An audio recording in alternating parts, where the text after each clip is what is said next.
Welcome to another episode of the Mind, Body and Pipeline podcast with Tom Davies. Tom is a creative agency founder from the Northwest in Manchester. Tom and I came across each other in the summer of 2024. We were introduced by a mutual connection. We have multiple people that we know that are sort of mutually connected to each other. But Tom is very focused on his mental and physical well-being and believes that there is a direct correlation with the running, the HIIT classes that he does, the challenges that he puts himself through, and the success of the business. Tom has a couple of other sort of side hustles, tech companies outside of the creative agency he's focused on. He's gone through a house renovation, he's got a young family, so there's a lot that he juggles, but one thing that he prioritizes every single week is his health, wellness and fitness. Really looking forward to sharing with you the conversation that Tom and I had. I hope you enjoy the next 45 minutes or so. Tom, thank you ever so much for joining. You're more than welcome. We've been introduced by a mutual of ours, and we've talked a little bit about your business and the fitness journey. But I guess for our listeners who might not be as familiar with your work, can you give them a little bit of an intro about what you do? I'm Tom Davies, so I am the founder and digital creative director of Owner Studio, design brand digital studio that try and focus on understanding people and really weaving emotion and empathy into all the work that we do, whether that be brand, whether that be websites, whether that be apps. So yeah, really broad spectrum of work. Nice. And the focus on health and fitness, how has that impacted the way that you approach the business? It's sort of changed over the years for me, really. It's never been sort of massive sort of focus of mine, really, other than I've always found sports that have inherently had that element of fitness in the background. Starting years and years and years ago, I used to be a rock climbing instructor. I've always been into sports like that. I got into climbing in the teens. After that, I was in snowboarding. I've always been in that sort of those types of sports and always had a base level of fitness through them. Obviously, going into career, going into work, setting up a business, life has always just got busier and busier over the last few years. So I guess fitness started to kind of be a little bit secondary to that side of things. So I kind of had a bit of a kick a few years ago where I really started to try and prioritize it again, and it got so much more clarity and confidence and drive through prioritizing that again in more recently. Nice. And can you delve into what that kick was? What made you prioritize it? I don't know. I think it's just starting to realize that balance had shifted, really. It was such a big part of my life before I set up my business, climbing, being active all the time. I live out in the Peak District, beautiful place to be. Walking, having an outdoor life was always part of what I did. And as I just got more and more busy, stress builds, you just feel yourself not looking after yourself as well, or I did anyway. I've got a young daughter as well, and I think it got to the point where I didn't feel myself anymore. There was stresses and anxieties through work, all good things. Business was growing, we were hiring, we were more busy, but I think the cracks start to show when you're under pressure and trying to deliver at your best. And I think I guess I made a bit of a shift in my life and tried to get back into the climbing, which never really left, but I never really did much training outside of sport. So I've definitely never been like a typical gym goer, but I've found that more recently and some great communities with that. Nice. Young daughter, growing business.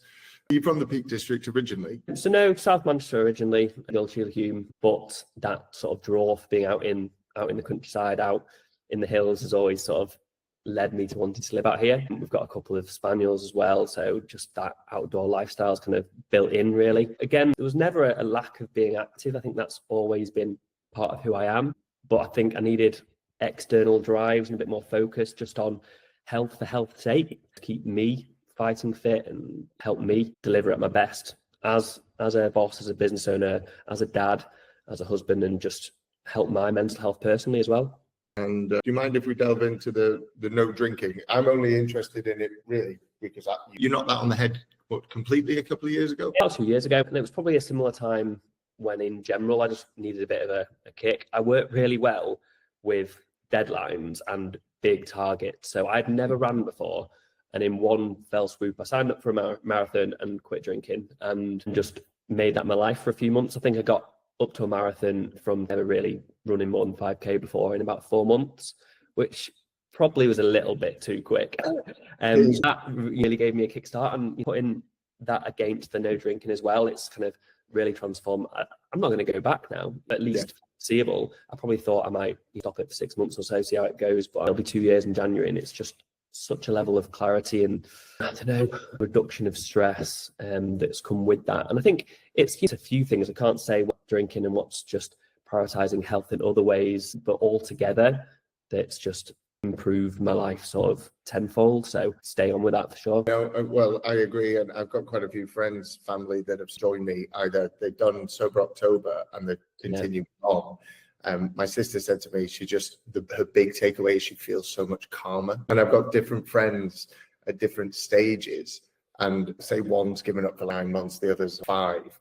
The same patterns are happening. One at 5 months is starting to see that financial benefit compound because they were going out quite regularly and sort of spending a lot of money. You just get so generous, don't you, as well, when you have a few drinks. But also, it kind of does link in with how we take clients out, how I used to meet people and go out with clients, meet potential clients. So there's that element of finding a new way of doing that and being comfortable in those situations, but not drinking myself, but less focus on alcohol-based scenarios for work, for meeting friends, which is also why it's great having communities and mates that I know and kind of have got to know through gym and fitness communities as well. So it's just meant that there's not a requirement for even the social environments where alcohol would normally be heavily involved.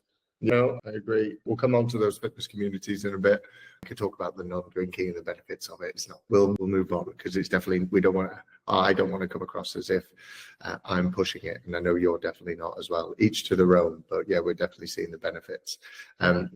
Young daughter, house. I know that obviously you've renovated it, and it's not the first one that you're renovating, and you're looking to maybe move on. So you've got the home, the family, the young daughter, the friends, not too far away in South Manchester, this business that's building and has been building and growing for the last few years. How have you managed to build fitness into that weekly routine, maybe particularly in the last couple of years? And have you got a method that works for you? So I've always been lucky, as I mentioned before, that I had hobbies that inherently increase fitness anyway, keep me active, the climbing and things. So they have always not felt like a chore, because they're a passion of mine anyway. I love to go out climbing. It's a social thing. It's exciting. It's taken me to amazing places around the world as well. So I've always had that element. But then, and I inherently want to fit that in because I love doing it. It's a pastime. It's a passion. But then with the other things, so the running that sort of kick-started my sort of more recent health journey, obscure times, up early, out late, but I find those times great. It's quiet, it's silent, it allows you to think and be free of the chaos of day-to-day life anyway. So those kind of early morning, late night sessions, and then finding a local gym sort of community. It's, I guess, not the typical gym, it's a group fitness gym community. There is like put HIIT classes on for exactly. So they're always instructor led, great people that go. It's called Fitness in Mind. So it's not just about building strength or anything particular. It's about overall body health, fitness, mental health and fitness as well. And again, really flexible times there. So it might be that we fit it in at lunchtime if I'm working from home, or 6 a.m. class one day, or the 7:15 class on a Saturday morning, or PM going out for a run with a few of those people tonight at 7. It's fitting them in at times that work around work life, family life, and booking them at the start of the week and committing to that and sticking to that as well.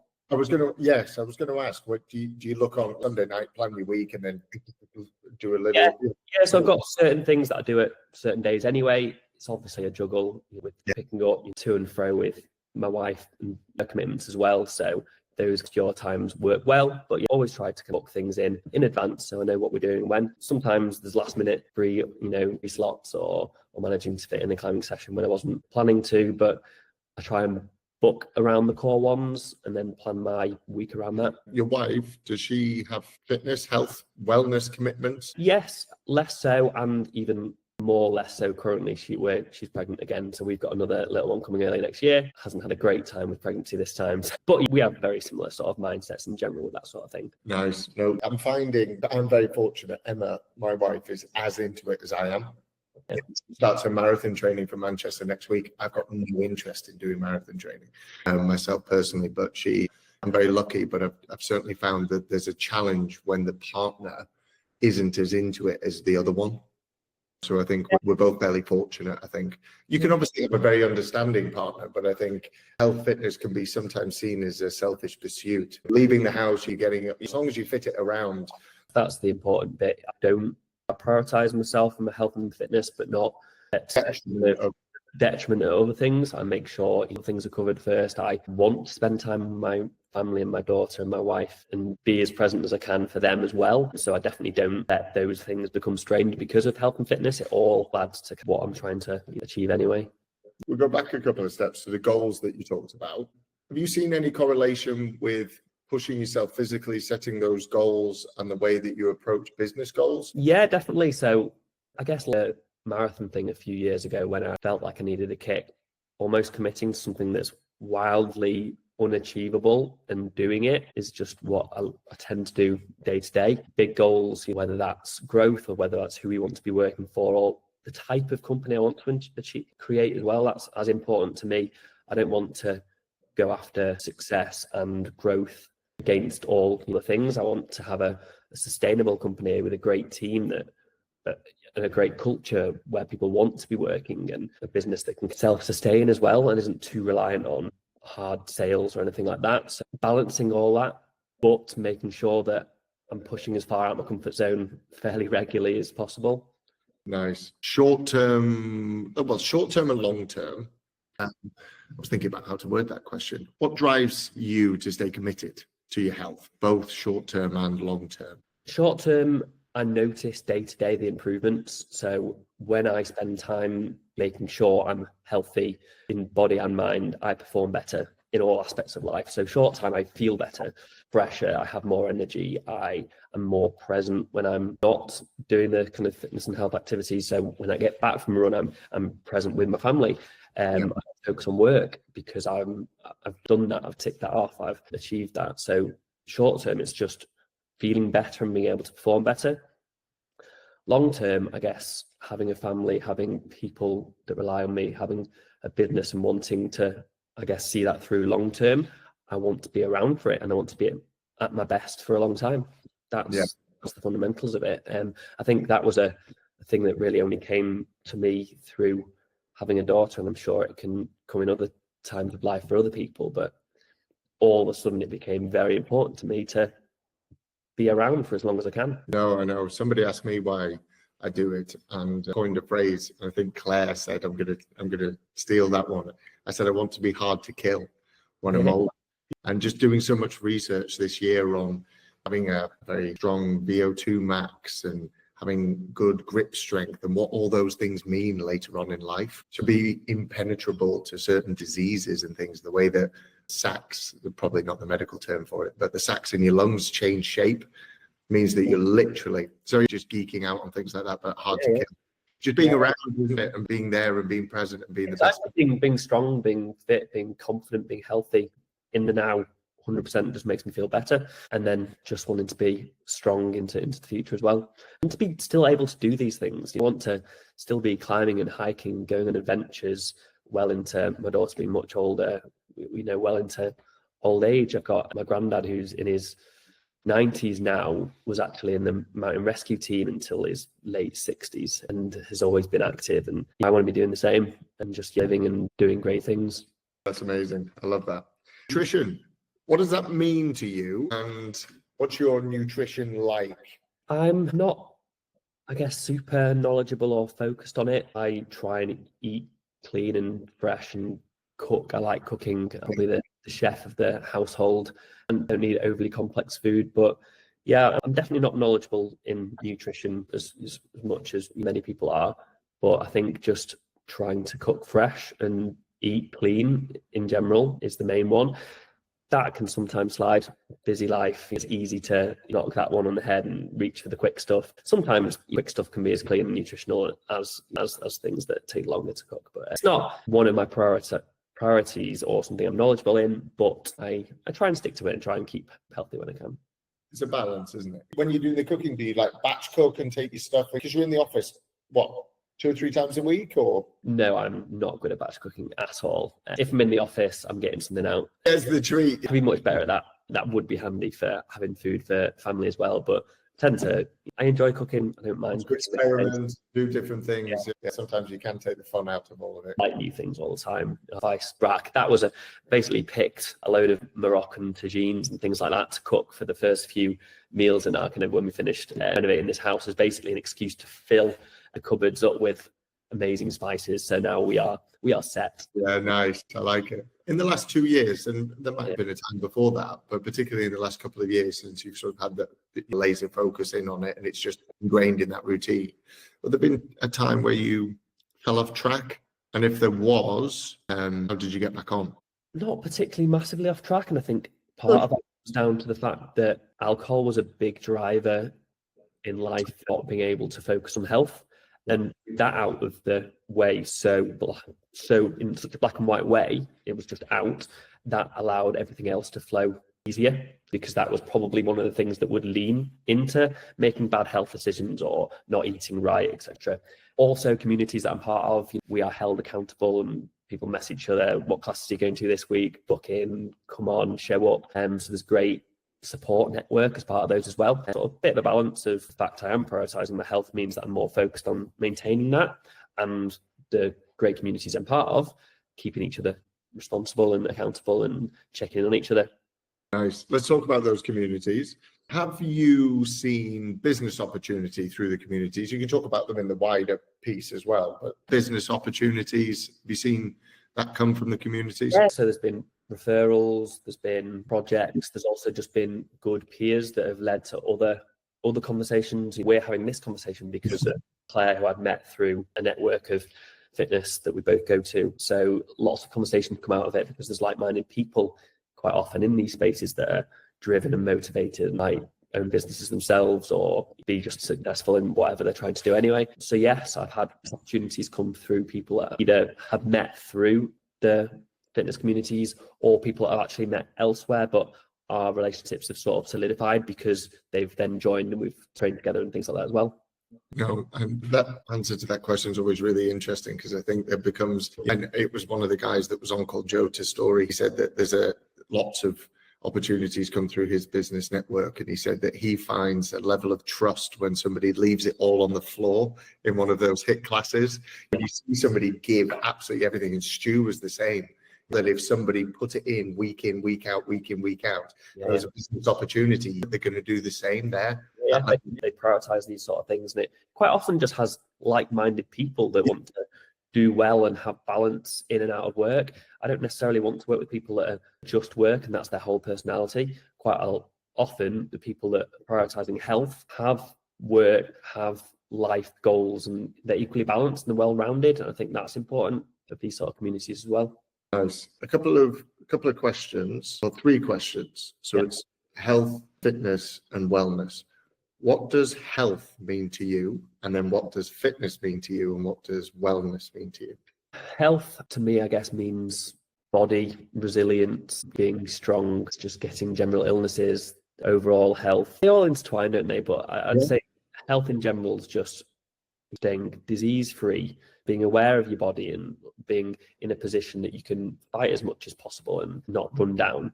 This, I guess, is the thing that you bring to your body through sports, the running, the classes, the things that make you fit and strong, which then lead down to overall health or up to overall health as well. I think it all flows. Remind me of the last one, the full picture. So fitness and health put together, paired with mental resilience and strength, I guess, that comes from the mental well-being of everything else. And I think my mental well-being increases when you've got the other 2 things in line. Nice, love that. Really good answers. I couldn't write anything down fast enough, to be fair. That's really good. I'm going to pinch a couple of them, I think. One thing that you said there, because I've certainly noticed it since I've stopped drinking, is the amount of time that I get ill has definitely diminished. And then since taking health, fitness, and being very, very consistent and regimented with physical exercise, so what you bring to your body and things that, as you said, I've almost coined the phrase to myself, I don't get ill. Have you found that with toddler germ chaos? Other than that, general day-to-day colds, flu, have just seemed to bounce off the sides and not bother me at all. I know, I'm sure it's not absolutely accurate, but somebody did say to me once when I started in the gym, which is very similar to yours, not a traditional gym, like a class-based gym, somebody said fit people don't get sick. And I'm sure they're not literally accurate, but that was one of my sort of quotes. The level of more resilience. So you might be sick, but you're used to and comfortable with pushing through. And yes. Grit and determination means that it impacts you less. So it's there, but you're a more physically resilient and mentally resilient person because of these activities you do. No, I agree. What have you got planned for 2025? Have you got another marathon you're going to do? Something like doing? I've not got signed up to anything, but I did have toyed with the idea of doing something like that because I'm much better at really pushing when there's an immovable deadline coming. So not got anything planned, but will likely. We've got family changes coming early with another baby coming early next year, so that's going to impact other plans for the year, but to be defined. Other than keeping on going where we're going, you've got a great regime currently. I want to build on it. We've got big ideas for the business next year as well, and me being sort of mentally focused through what I'm doing for fitness plays into that. So lots of exciting things.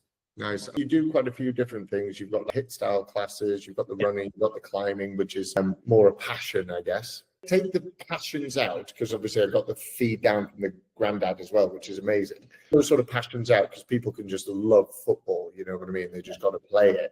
What's your favorite? What do you enjoy the most?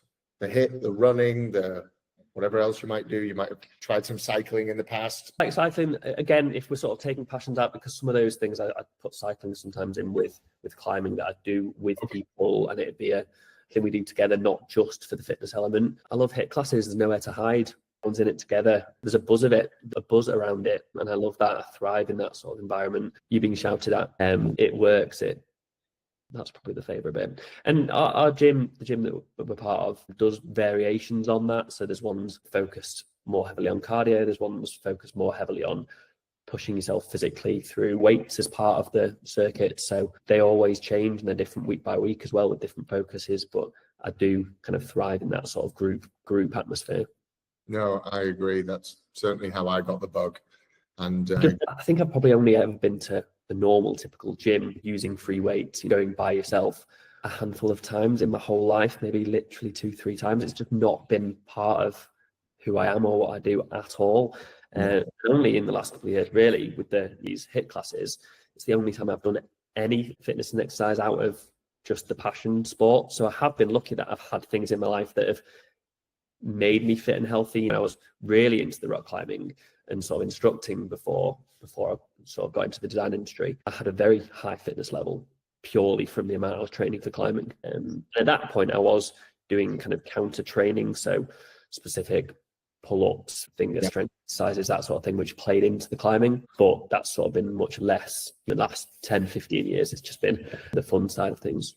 That body weight type training is really important. It's something that I've sort of built in, particularly just this month, actually, when I look at the calendar, because I did a lot of gym work in my uni. That's what was important. Went to the gym and then didn't do anything for years and years and years. Played a bit of five-side football, some tennis since I've stopped drinking. Went back to the gym and just really, it was when I said to somebody who was a friend of mine, I said to him, I just don't get I don't have an end goal with this gym. I'm not enjoying it as much anymore. And that's when he said, have you heard of functional fitness and HIIT and high rocks? And that's when I sort of slowly got into that. But it's, I think, which maybe leads us on to the next question of business owners, because most business owners don't prioritize their health and fitness. So for ones that are thinking about prioritizing it, they want to get into it, they want to take it seriously, what is the one bit of advice that you would give them to get started? I guess just the awareness that it feeds back into everything else you do. It feels like if you don't do it, I guess it might feel like just another task to add to an already busy diary. But actually, all the other components of my life work better and feel better when I get that element right. You'll have more time because you'll have more energy. It'll feel easier to get up early, or you'll get up early to do these activities, feel really energized for the day after that. So it's quite often not a lack of being able to fit it in, because actually fitting it in normally frees up more time because you're focused, you're performing well. Try and find communities where there's other people that you can talk to that are in similar positions, because there's nothing like having people around you holding each other accountable. When are you next doing that? When should we go together? So having people to keep you doing it is great as well. You might not have that at the start, but that's why joining gyms, which quite often have communities with them, is such a great thing to do, because it comes with the network. So again, it might feel like a lonely endeavor at the start, but you'll meet people through it, and then it becomes easier to fit in because of just how your health improves and how it actually feeds back into the other things you currently deem important, whether that be the business, whether that be family, etc. They'll all improve anyway. Nice. Amazing. I think that's a great place to close. Appreciate your time on it. Amazing. Thank you.